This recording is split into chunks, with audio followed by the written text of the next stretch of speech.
छोटी सी बात का बतंगड़ बना के मैंने आपको दिया, ये पोज मत मारो। मैं क्या बोल रहा हूं मैं जानता हूं। इस कंट्री का रेलवेज चलाना है, डिफेंस चलाना है, बॉर्डर सिक्योरिटी है, मैं ये सब जानता हूं। I am a conscious Indian, I am a proud Indian. आप ये नाटक मत करो आके कि तेलंगाना को हमने कुछ दिया। कुछ नहीं दिया। क्या दिया आपने? मैं जानता हूं नॉर्थ ईस्ट चलाना है, कश्मीर चलाना है, देश का हिफाजत करना है, ये जिम्मेदारी है सेंट्रल गवर्नमेंट का, मैं पूरी तरह से वाकिफ हूं। But to come and pose like you have given me something out of the ordinary, कि ऐसा कुछ आपने कर दिया, ऐसा कोई हमारे लिए बहुत बड़ा मेहरबानी आपने कर दिया, ये पोज नको मारो। हैदराबाद में नहीं चलता। मैं इसलिए बोला उनको, ये नादान अहमदाबाद नहीं है, होशियार हैदराबाद है। यहां पे हम लोग पूरी तरह से तैनात हैं।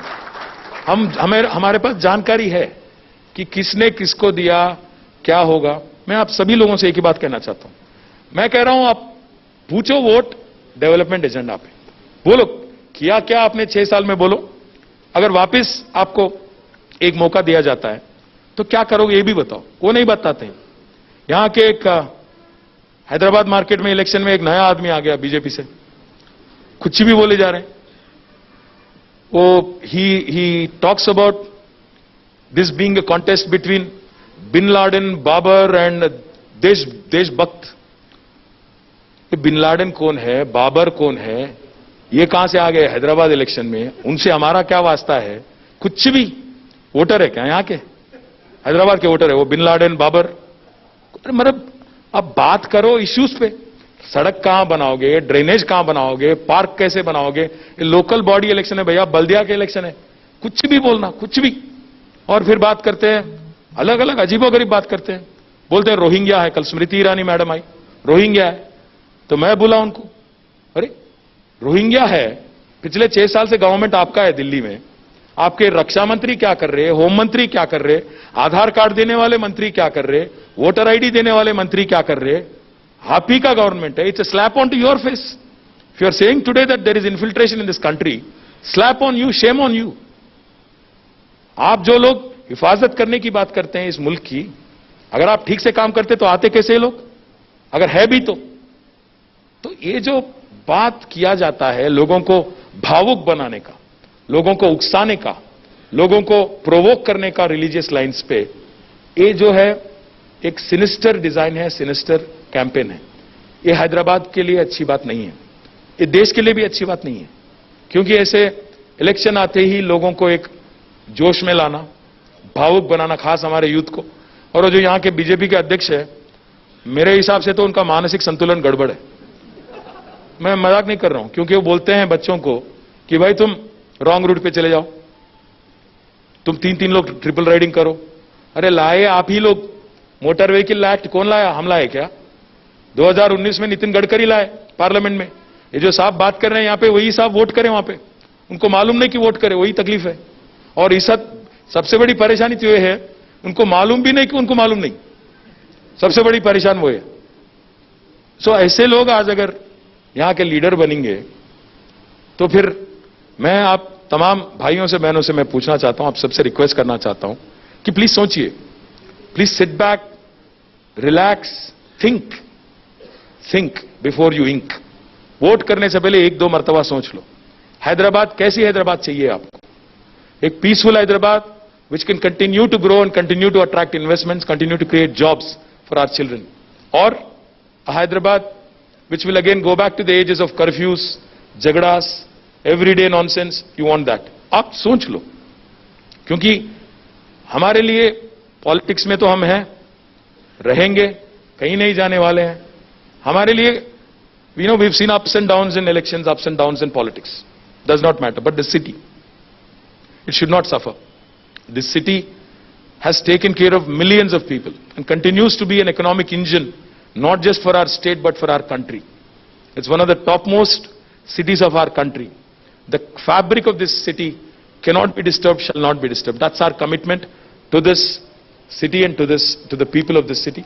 So my appeal to you is, please choose. आप सोचो, आप भावुक ना हो। मैं याद दिलाना चाहता हूं आपको, मोदी साहब ने कहा 2014 में, कहा क्या उन्होंने? आप जन धन खोलो, मैं धन धन बोल के 15 लाख देता हूं बोले। अकाउंट खोलो बोले। मेरे हिसाब से तो एक आदमी को, एक औरत को नहीं मिला आज तक इस देश में। और फिर हाल ही में कोरोना के बाद बोले, यहां पे बिजनेसमैन भी है इसलिए पूछ रहा हूं, 20 लाख करोड़ का पैकेज बोले। कोई हाथ उठाओ भाई, अगर किसी को एक उसमें से आधा पैसा भी मिला तो हाथ उठाओ जरा, मैं भी देखता हूं। 20 लाख करोड़ कहां गए? 20 लाख करोड़ पूछो उनको, अमित शाह साहब को, फिर बोलेंगे अरे वो तो जुमला था, जुमला था। 15 लाख का जुमला एक था, 20 लाख करोड़ का जुमला दूसरा। तो मैं तो आज जो लोग दिल्ली से आ रहे हैं, बड़े बड़े लीडर, मैं तो उनसे वही गुजारिश करता हूं, रिक्वेस्ट करता हूं कि आप लोग आ रहे हो, आके तेलंगाना को थैंक्स बोल के जाओ, क्योंकि टैक्सेस हम देते हैं आपको, पहली बात याद रखो। यहां आके फिर नाटक शुरू मत करो कि हमने आपको कुछ दिया, ये दिया, वो दिया। आप कुछ नहीं दिए। पहले आके तेलंगाना आवाम को थैंक्स बोलो कि आप लोग इस देश के तरक्की में, विकास में कंट्रीब्यूट कर रहे हो, आपके हम शुक्रिया अदा करते हैं करके बोल के जाओ। याद से बोलना। और दूसरी बात, तेलंगाना का जो जनता है, खास हमारे युवा हैं, मैं उन युवा से भी अपील करना चाहता हूं, क्या चाहिए आपको? मैं बोल रहा हूं कि let us expand IT, life sciences, aerospace, logistics, transportation, textiles, pharma. एक आदमी ऐसे दिखाओ हमारे अपोनेंट से जो आके डिबेट कर सके हमारे साथ कि क्या बेसिस पे, कौन सी सेक्टर पे डिबेट करेंगे। आइए बात करते हैं, आइए पॉलिसी पे चर्चा करो, जॉब्स पे चर्चा करो, इकोनॉमी पे चर्चा करो। नहीं करेंगे, बोलेंगे act of God, act of God. आप एक बार याद करो, कोरोना शुरू होने से पहले, उससे पहले जो 8 क्वार्टर थे, 8 consecutive quarters of slowdown has led to a lockdown, landed in a lockdown, and that today has landed this country in a recession. And why did the slowdown happen? Why is our GDP growth rate today less than that of Bangladesh and less than that of Sri Lanka? Why? Because of the disastrous economic policies pursued by Honorable Prime Minister and his team. Right-wing politics and left-wing economics. ये combination बहुत deadly है, ये उनका agenda है। इसलिए आज जो देश भाग रहा था तरक्की की तरफ, उसको बीच में टांग अड़ा के गिरा दिए। 8 क्वार्टर स्लो डाउन, फिर जाके आ गया लॉकडाउन, अब रिसेशन। अब मोदी साहब कह रहे थे हर साल 2 करोड़ नए एम्प्लॉयमेंट क्रिएट करेंगे, नए जॉब्स क्रिएट करेंगे। मतलब अभी तक तो 12 करोड़ जॉब मिलना चाहिए था, 12 करोड़ छोड़ो, हाई से जॉब चले गए। इस बात पे डिबेट कराओ, इकोनॉमी पे डिबेट करेंगे, आ जाओ। कोई नहीं आता। मालूम उनको एक ही चीज, हिंदू मुस्लिम, हिंदू मुस्लिम। मुसलमान को इस देश का दुश्मन दिखाओ, वोट ले लो, खत्म, गायब हो जाओ। मैं क्या बोल रहा हूं, सोचो आप। आज मोदी साहब से कोई पूछता है, गवर्नमेंट से कोई पूछता है, कल किशन अन्ना से पूछे, केसीआर साहब कह रहे हैं कि आप पब्लिक सेक्टर सारे बेच रहे हो, क्यों बेच रहे हो?